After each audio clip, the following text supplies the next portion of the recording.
मसूदा विधानसभा क्षेत्र से आप सबके लोकप्रिय विधायक राकेश पारिक साहब,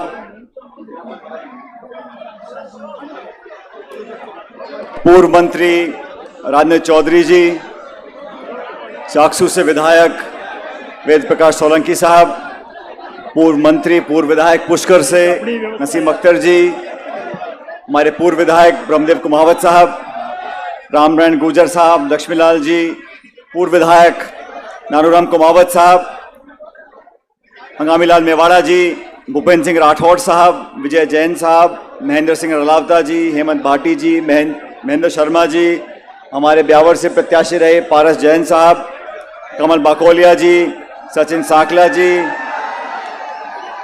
सुमित कालिया जी, आबिद कागजी साहब, संग्राम सिंह जी, वाजिब अली जी, सहदेव कुशवाहा साहब, मीनू कंवर जी, इस्माइल जी, जलालुद्दीन साहब, सरदार काठात साहब, कुंदन रावत जी, देशराज जी, प्रताप यादव जी, हरि सिंह जी, मंच पर हमारे तमाम मेहमान जो बैठे हैं, कांग्रेस पार्टी के ब्लॉक अध्यक्ष, मंडल अध्यक्ष, पदाधिकारीगण,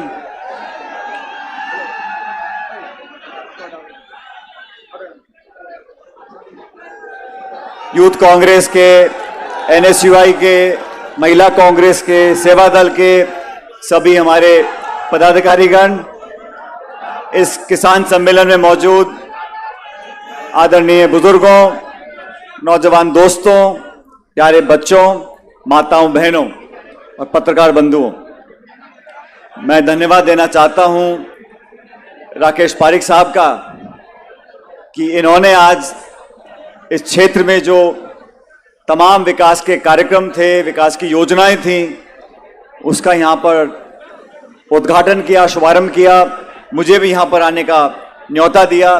तो पारिक साहब, मैं आपका बहुत बहुत आभारी हूँ कि आपने इस विशाल किसान सम्मेलन को यहाँ पर आयोजित किया और मुझे विजयनगर दोबारा आने का मौका दिया। रास्ते में अनेक जगहों पर मैं रुका, सब साथियों ने स्वागत किया और वो सारी पुरानी यादें ताजा हो गई। 2009 में जब पहली बार मैं अजमेर आया था चुनाव लड़ने के लिए, क्योंकि दौसा लोकसभा क्षेत्र आरक्षित हो गया था, तो मैं 2009 में पहली बार अजमेर में आया था। तो बहुत से साथियों ने कहा कि अजमेर लोकसभा क्षेत्र में जो इतिहास रहा, वहां कांग्रेस पार्टी का कोई बहुत ज्यादा मजबूत इतिहास नहीं था, लेकिन कुछ ऐसा इस धरती में है जो मुझे वो खींचकर यहां पर लाया। और सच में 2009 में आप सब लोगों ने जो आशीर्वाद और प्यार दिया, जो ताकत दी, वो आज भी मुझे याद है। यहां से सांसद रहे मुझे अब लगभग 10 साल हो गए, लेकिन जब भी मुझे आने का मौका मिला, कार्यक्रम में, चुनाव प्रचार में, लोगों से मिलने के लिए, वही प्यार, वही अपनापन, वही स्नेह मुझे मिला और वो आज मुझे देखने को मिला। मैं आप सब लोगों का बहुत बहुत आभारी हूं, विजयनगर का, मसूदा का, अजमेर के लोगों का, हमारे कार्यकर्ताओं का। मैं बहुत से लोगों को देख रहा था जो 2009 में मेरे चुनाव प्रचार में काम कर रहे थे, उनके कुछ कुछ बाल सफेद होने शुरू हो गए। उनके बच्चे पहले दूसरी चौथी में पढ़ते थे, अब कॉलेज में हो गए, कोई दादा नाना बन गए। लेकिन ये पीढ़ी और समय निकलता रहता है, लेकिन रिश्ता, जुड़ाव, अपनापन वो कभी टूटता नहीं है। और मैं तो कहता हूं कि समय के साथ वो और गहरा होता जाता है। पूरे प्रदेश में मुझे जाने का मौका मिलता है। जब मैं प्रदेश कांग्रेस कमेटी का अध्यक्ष था, 5 साल लगातार आप लोगों ने मेरे साथ संघर्ष किया और हमारी पार्टी की सरकार बनी। आज फिर चुनाव हमारे सामने है। 3 महीने के बाद राजस्थान में, छत्तीसगढ़ में, मध्य प्रदेश में, तेलंगाना में विधानसभा के चुनाव होंगे और ये चुनाव तय करेंगे कि 2024 के अंदर जो लोकसभा का चुनाव होगा, उनके परिणामों बहुत भारी असर पड़ेगा। इन विधानसभा के चुनाव के जो नतीजे आएंगे, उसका लोकसभा पर बहुत प्रभाव पड़ता है। पिछले 9 साल से केंद्र में भाजपा की सरकार है। सरकार को जनता ने वोट दिया, पूर्ण बहुमत की सरकार बनी। बहुत सालों के बाद एक पूर्ण बहुमत की सरकार 2 बार बनी।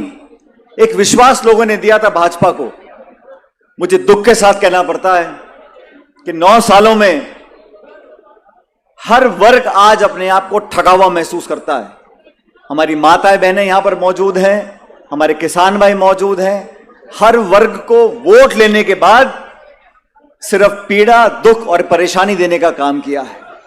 किसानों के 3 काले कानून बनाए, साल भर तक किसानों ने दिल्ली में राजधानी में धरना दिया, सैकड़ों लोगों ने आत्महत्या करी, तब जाके इस सरकार ने उन कानूनों को वापस लिया। अर्थव्यवस्था का क्या हाल है। मुझे पीड़ा इस बात की है कि इस देश और प्रदेश में जो खाई है अमीर और गरीब की, वो लगातार बढ़ती जा रही है। आज गरीब आदमी, गरीब किसान जो महीने में 10-20 हजार रुपए कमाता है, वो अपने 2 बच्चे पाल नहीं सकता।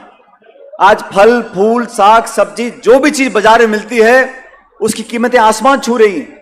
गैस का सिलेंडर 1100-1200 रुपए का मिल रहा है, टमाटर तो 200 रुपए किलो हो गया था। तो महंगाई को नियंत्रित करने के लिए केंद्र की सरकार ने झूठे मुंह ये तक नहीं बोला कि हम कोशिश करेंगे, हम दाम कम करने की कोशिश करेंगे। नहीं साहब, उनको मालूम है चुनाव आएगा तो भाषण देने पहुंच जाओ, भगवान का नाम लो, मंदिर का नाम लो, मस्जिद का नाम लो, हिंदू का नाम लो, मुसलमान का नाम लो और वोट ले लो।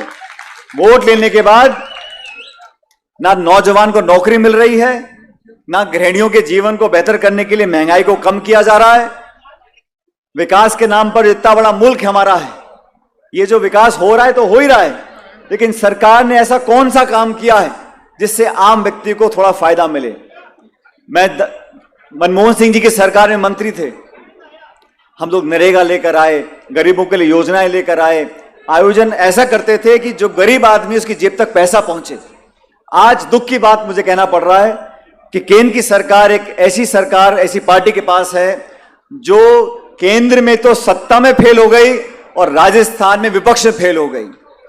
मैं परसों टोंक में गया था, वहां मैंने बोला, मैंने कहा ये भाजपा के नेता दिल्ली से आ रहे हैं और राजस्थान की बीजेपी को हिला हिला के जगाने की कोशिश कर रहे हैं, लेकिन ये पार्टी जगने वाली नहीं है।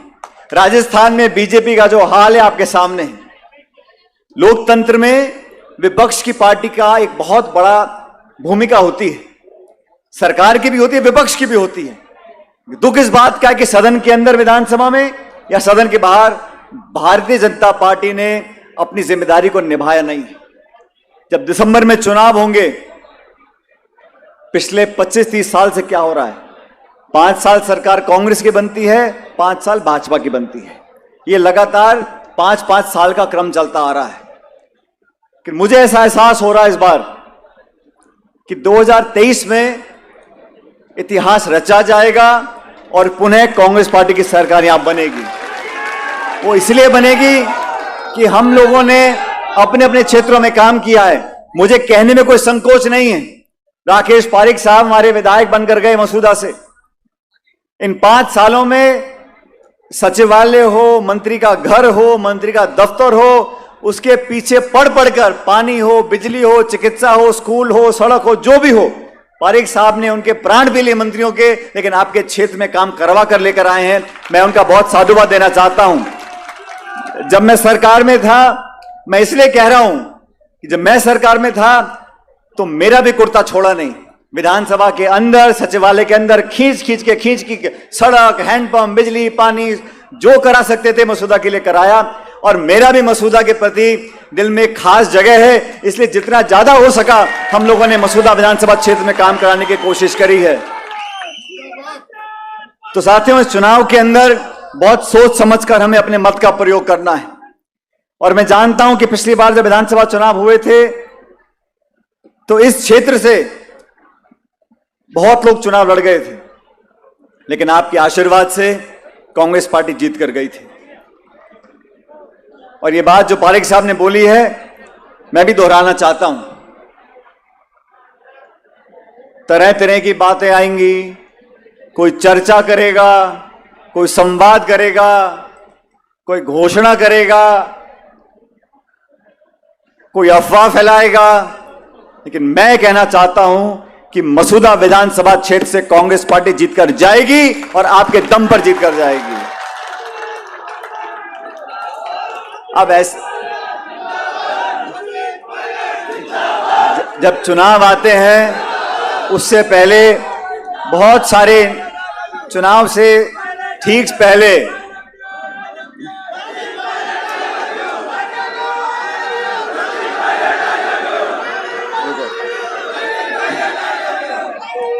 चुनाव से पहले बहुत से नेता, बहुत से दल, बहुत से वक्ता अलग अलग जिलों में जाएंगे और मैं जानता हूं कि अजमेर के अंदर भी बहुत सारे लोग या तो आ रहे हैं या आने की कोशिश कर रहे हैं, चुनाव से पहले बात रखेंगे, यहां जाएंगे वहां जाएंगे, और बहुत लोगों ने कोशिश कर ली। लेकिन आज इस सभा में जो भागीदारी आप लोगों की है, मैं डंकी की चोट से कह सकता हूं कि 100 सुनार की और 1 लोहार की। तो आप लोग 36 कौम के लोग मजबूती से साथ लो। आपने हमेशा मेरा साथ दिया, कांग्रेस पार्टी का साथ दिया।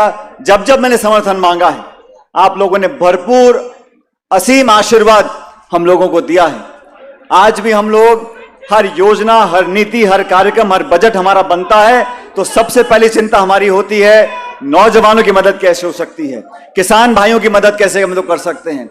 और आने वाले समय में भी अगर हम सबको एकजुट रहना है, अपना इतिहास रहा है प्यार का, मोहब्बत का, भाईचारे का, उसको बरकरार रखना है।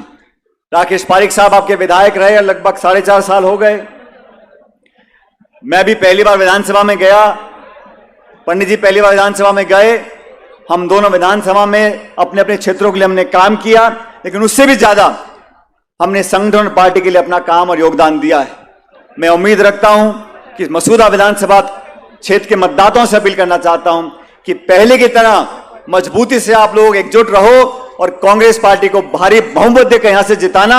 और ये बात मैं पहले कहकर जा रहा हूं, अब तो चुनाव का समय आएगा, बहुत सी बातें होंगी, लेकिन मेरा मन ये कहता है कि जिस ईमानदारी से यहां पर काम हुए हैं, सब लोगों को साथ लेकर यहां पर एक आत्मीयता से इंसान का आचरण होता है, उसका व्यवहार होता है, उसकी विनम्रता होती है, उसकी शैली होती है। और मुझे कहने में कोई संकोच नहीं है कि राकेश पारिक साहब ने हमेशा एक विनम्र व्यक्ति के रूप में, जनसेवक के रूप में आपका काम किया है। इसलिए आज एक किसान सम्मेलन के माध्यम से ये संदेश पूरे क्षेत्र में जाना चाहिए कि सब लोग जाति धर्म से ऊपर उठकर कांग्रेस पार्टी के साथ थे, कांग्रेस पार्टी के साथ हैं और कांग्रेस पार्टी के साथ रहेंगे।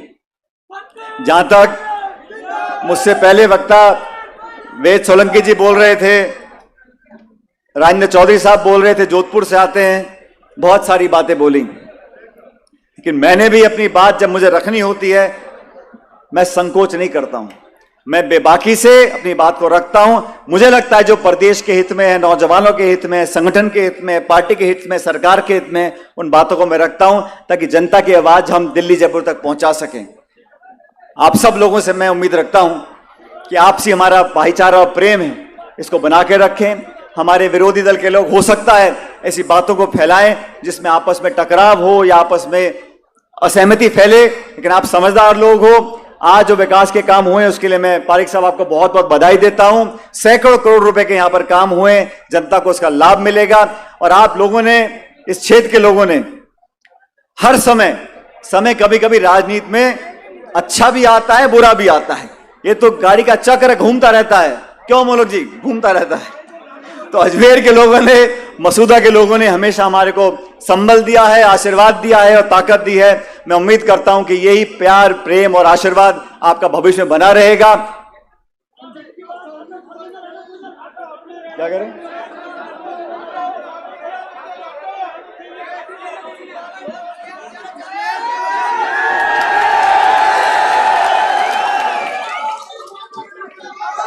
मैं 2 बातें कहना चाहता हूं। जीवन में जो रात गई सो बात गई, जो समय निकल गया वो वापस आने वाला नहीं है, लेकिन भविष्य में क्या होगा ये कोई जानता नहीं है। इसलिए मजबूती से, ताकत से एकजुट पर हम साथ रहे और आने वाला समय आप लोगों का होगा, पार्टी का होगा, नौजवानों का होगा, किसानों का होगा। और आप लोगों को एक बार मैं सुनो, मैं आप लोगों से कहना चाहता हूं, दोनों हाथ खड़े कर कांग्रेस पार्टी को समर्थन देंगे। कांग्रेस